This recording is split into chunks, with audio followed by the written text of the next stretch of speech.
She deserves someone better. At ikaw yun? Yabida, ito ang tamang panahon para lumayo tayo.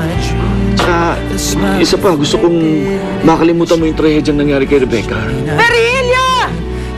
Aminin mo ang ginawa mong panggagahasa sa akin! Rapist ka! Lumabas ka rito!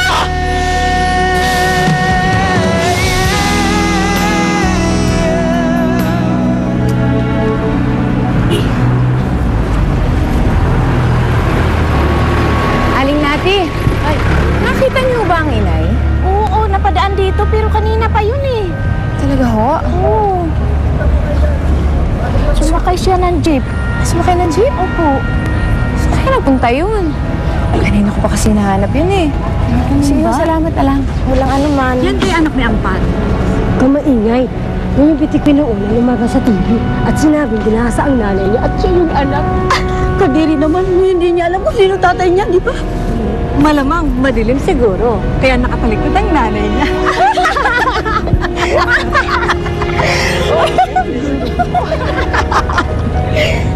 Pwede mo ba magtanong? Masarap ba yung pakiramdam ng pinagtatawanan ninyong kapwa ninyo? Eh, paano kung kayo yung gahasain? Ano kayong pakiramdam nun? Tapos pagtawanan kayo ng mga kapwa ninyo babae? Ha? Ano? Magsalita kayo. Bakit hindi kayo makatawa ngayon? Ha? Bakit hindi kayo makatawa? Ba't hindi kayo makatingin? Ano? Oh! Ano? Uy! Ha? Ano ginagawa mo? Uy! Buisit yung mga yan eh. Pinagsasabihan ko lang. Mga walang pakundangan eh. Aga-aga yan. Ang init-init na ulo mo naman. Sino ba ang nag-i-iskandalo dyan sa labas? Berilya! Walang yaka! Lumabas ka rito! Bakit ayaw mo lumabas? Ayaw mo malaman ng asawa mo? Totoo! Buksan mo! Alis ka dyan. Sino?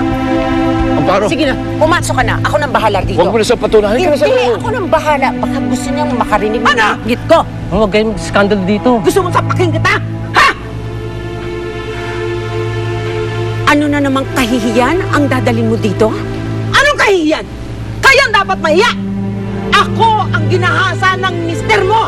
Siya ang nanggahasa sa akin noon! Rapist! Sige na, sige na. Oh, yung sa'yo, Manda, kainin mo na. Sarap yan. Ang daming keso. Ay, nako, Clifford. Kung nandito ka para pakiusapan ako tungkol kay Dante, sinasabi ko sa'yo, nagsasayang ka lang ng oras mo, laway mo, pati pera mo. Ayan, oh. Sa'yo, Oo naman, Maita. Alam mo naman, parehas ko kayong kaibigan at kababata ni Dante. Wala akong kinakampihan sa inyong dalawa. Ay, nako.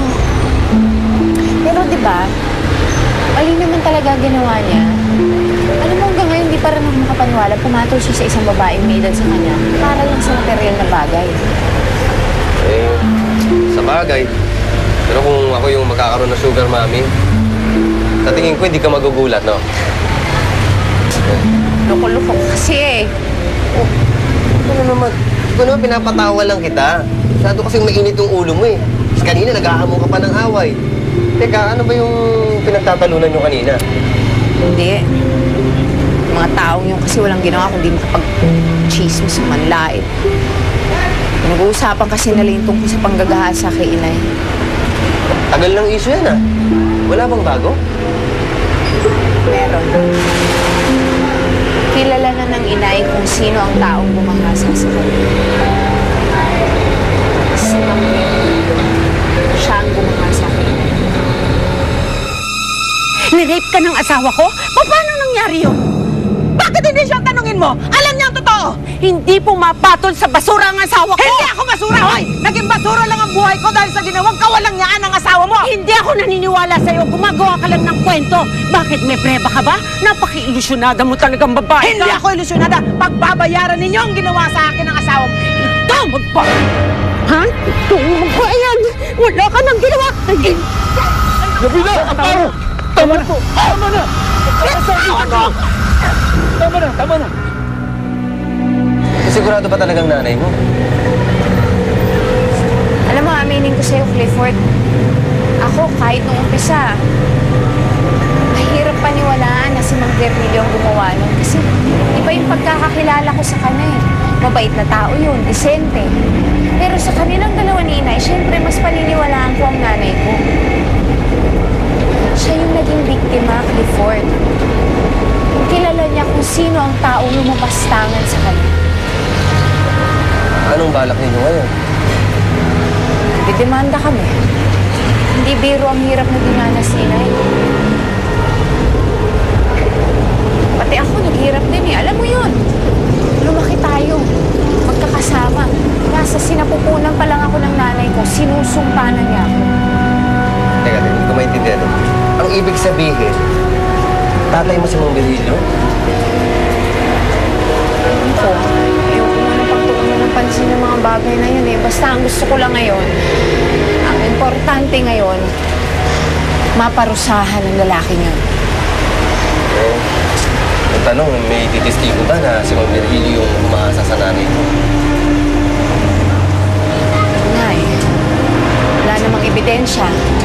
Wala ding nakakita. Walang testigo na naripang inay. Pero hindi pa rin kami titigil ng inay. Magdedemanda kami. Sisiguraduhin namin na pagbabayaran ni Virgilio ang lahat ng pagkakamaling ginawa niya.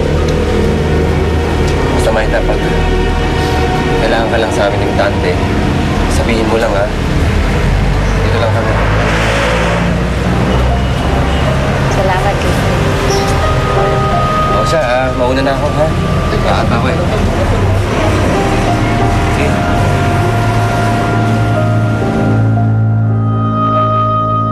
Ikaw mapaggawa ka ng kwento, ha? Loko-loko ka? Ikaw ang loka-loka, hindi makalalabas mo lang ng ospital! Ito ang walang niya mong asawa, walang niya ka! Hindi ka nagsasabi ng totoo! Hindi ako naniniwala sa'yo! Tanungin mo siya! Sabihin mo sa kanya kung ano ginawa mo sa akin noon! Paro, ayoko ng gulo. Umalis ka na. Sige na. Napakawalang niya mo, Virgilio! Wala kang konsensya! Nakamatayan na ng ina ko! Ang kahihiyang dulot ng ginawa mong panggagahasa sa akin!